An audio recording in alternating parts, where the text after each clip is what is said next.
Help! Let me out! Liberation. That's what we're going to talk about today. Hi, friends. Thank you for being here. Thank you for your practice.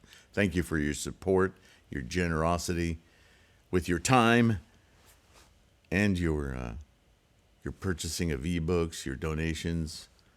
It just amazes me. And I'm so happy to be a provider of information, good information, to make your practice, keep your practice, help your practice be strong, confident, effective, yeah? Namo Myoho Renge Kyo, Namo Myoho Renge Kyo, Namo Myoho Renge Kyo. Liberation. According to the internet, is a noun. Firstly, it's a noun describing unencumbered by distractions, by samsaric possession and distractions. Well, obviously, this is a definition for Buddhist practice, yeah? Liberation across the world and social constructs and so forth, not necessarily Buddhist in its implications. But we're Buddhists, so when we read about liberation from the early teachings of Shakyamuni all the way through, what are we talking about? What are we liberating? So, it's an unencumbered by samsaric possessions and distractions. What does that mean? Well, that's an easy sentence to read, but the implications are pretty large, right? Secondly, an undistracted, see attachment. To be undistracted. It's a repetition of the first one, but there's a reference to attachment here, clinging. So we can go in this reference book to attachment and get a more detailed description of what it is that we're liberating ourselves from. Third, liberation as a term, Buddha-ness. Well, that doesn't mean anything to somebody who's not practicing Buddhism. But as Buddhists, that is a synonym. To achieve, to reach, to experience liberation. Right? Buddhism is about the mind. Nowhere else does experience occur. Buddha-ness. Okay. So here we go. Did I thank you for being here? Thank you, friends. Namo Myoho Renge Kyo, Namo Myoho Renge Kyo, Namo Myoho Renge Kyo. I respect you. I appreciate you. I appreciate your practice and your efforts and your support. Don't forget to like and subscribe. That's the first step in supporting and growing this Sangha, yeah? Liberation is about unlocking your mind's capacity for unencumbered experience of life directly in this moment and into the next. Buddha-ness. Unencumbered is a synonym of liberation and more accurate to our modern vernacular, as it indicates that our non-awakened mind is constantly encumbered. We've talked about that, and it's talked about in several sections of this book, the way that we have this juxtaposition, right? We live in a samsaric state, in a physical universe. Everything is yin and yang, right? There's a duality to this experience. And the duality that we experience most fundamentally in Buddhism is Buddha-ness and samsara. Buddha-ness turns samsara on its head. Samsara, for its existence as our initial state, is incredibly tenacious. And it would take something of incredible brilliance, right? Enlightenment to overcome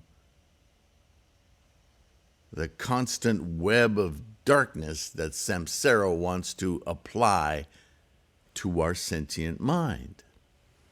We're completely immersed in our clinging attachments, possessions, having, right?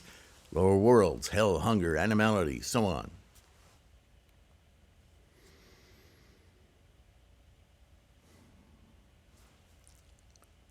Samsara is, in fact, the Buddhist term for this encumbered perception of reality, colored and obfuscated by old habits, false perceptions, and illusions influencing our consciousnesses via our clinging and cravings. See attachment. Another way of understanding this is that our samsaric mind is a constant assembler of thoughts and experience as they happen. That is the activity of samsaric clinging, identifying, possessing. Doesn't want to see the activity from an objective point of view, is immersed in it. So it's completely diluted in it. Right? It's just like a little kid. Everything that happens to us is world altering. Dad's going to kill me. Right? Is dad going to kill you? It's the end of the world. Right?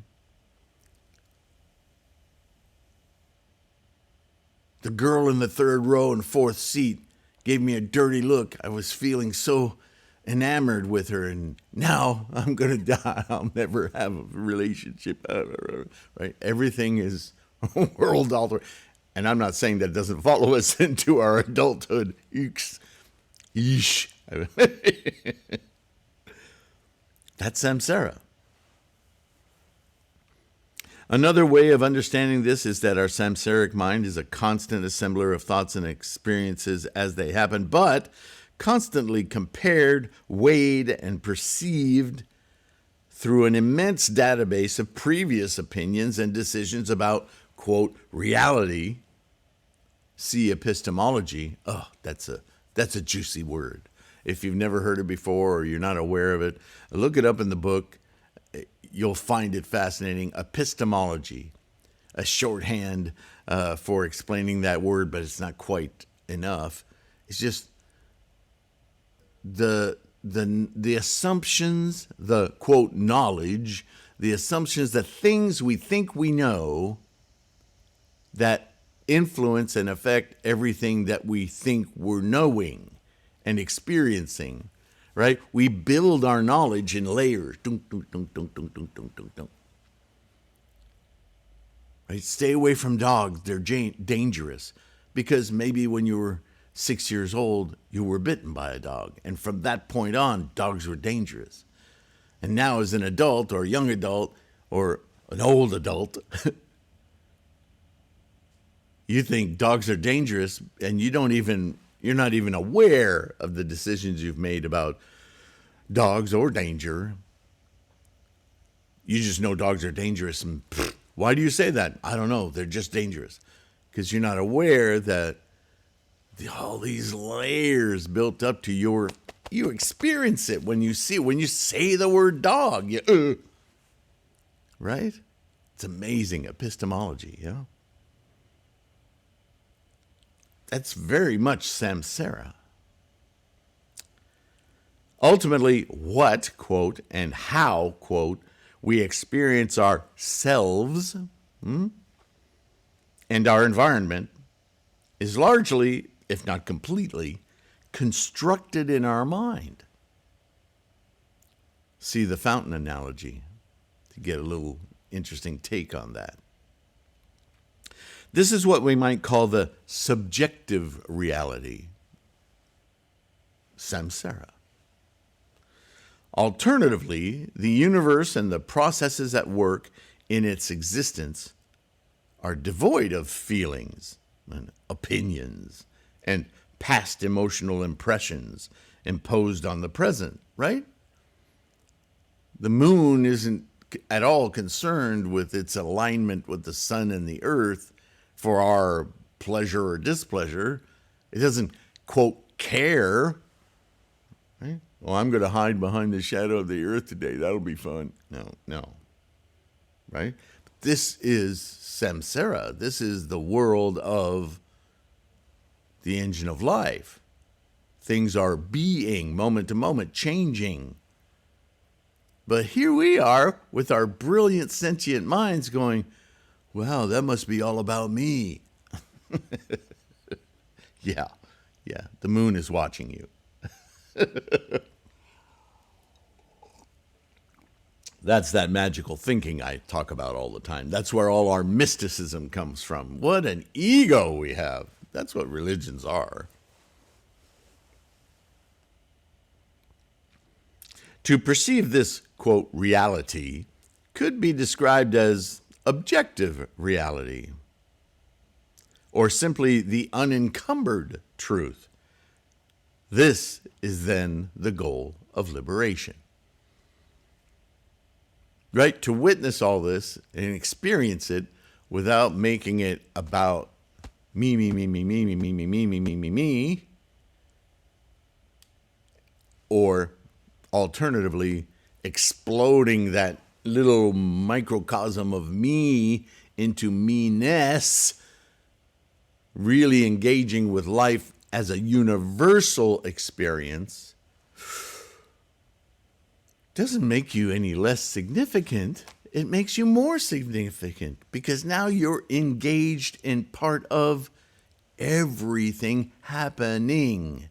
You are alive, finally. You're not just this little gold bar that you've set up for yourself.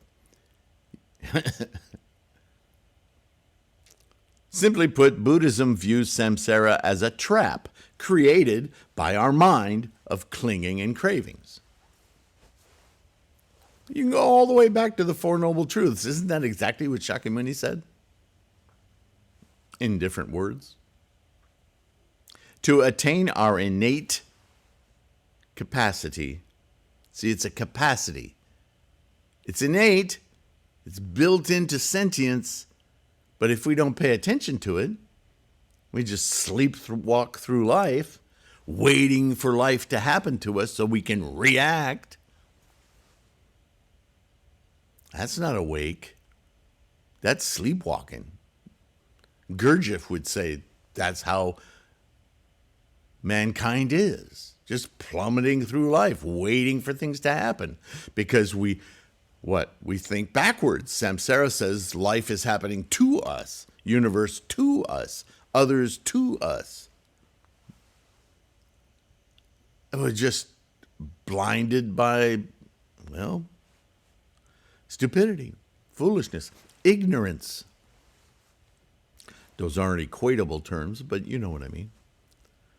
Just because you don't know, you suffer. So what is Buddhist practice about? Knowing. Wake up. Oh, the house is on fire. I better get out. There's no discussion or argument about the house on fire. Doesn't matter how sleepy you were when you realize, self-realization, the house is on fire, you get the hell out. To attain our innate capacity to experience the world objectively,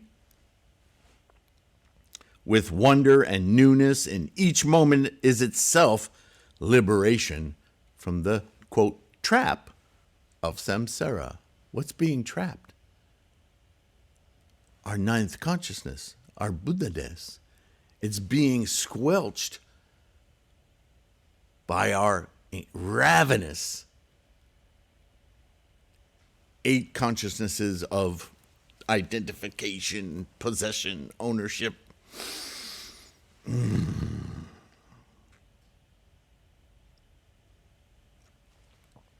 Don't feel bad about it. Just wake up. Namo Myo Renge Kyo.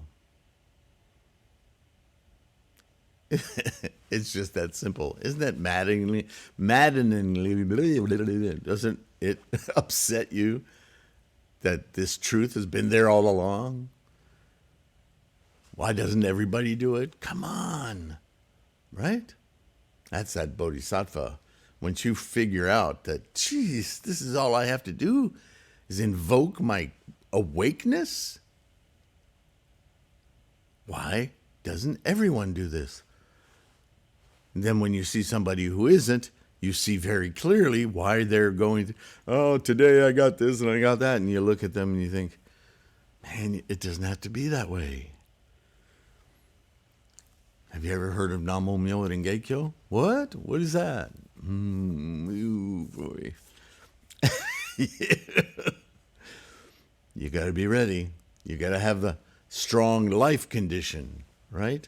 A life conditioned by your awakening. Namo Myoho Renge Kyo. All right, liberation. That's another one in the book. Oh, the next one's going to be real brief. Life. All right, that's what we'll talk about next time. For now, liberate yourself. Chant Namo Myoho Renge Kyo. And in that, you have my deep respect, because I know it sounds simple, but it's work. And in that regard, you're supporting this channel, like, subscribe, right? Buying the ebooks as you guys have been. That's so amazing. Donations through Patreon and PayPal. Keep this resource growing.